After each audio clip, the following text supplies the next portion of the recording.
এই যে এগুলো হচ্ছে আমাদের রমজানের বাজার।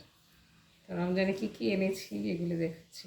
তাই প্রথমেই যেটা প্রয়োজন সেটা হলো বেসন, তারপর লাগবে হলো ডাল, তারপর কি এই যে এটা হলো পেঁয়াজের জন্য, আর এটা হলো ডাবলি বুট, এটা হলো ঘুগনি বানানোর জন্য।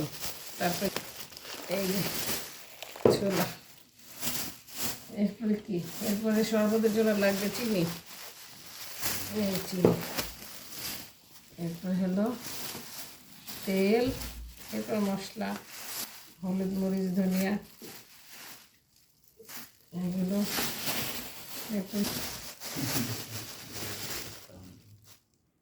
বেগুন, বেগুনের জন্য বেগুন, এর লাগবে শসা, শসা এবার ছোটোটা পেয়েছে, ছোটোটাই নিয়ে এসেছি। এখন তুলে দেখাই একটু, এই যে শসা, এরপরে হলো লেবু, ধনিয়া পাতা, ধনিয়া দেখাই, এটা হলো টমেটো আর হলো ধনিয়া পাতা, এই যে ধনিয়া পাতা আর হলো এই যে টমেটো, এগুলো বাজারের পরে হলো পেঁয়াজ, দেখো হলো পেঁয়াজ। তো এই ছিল আমার রমজানের বাজার। রমজানে আমাদের যা যা লাগবে প্রয়োজনীয় জিনিসগুলো এই।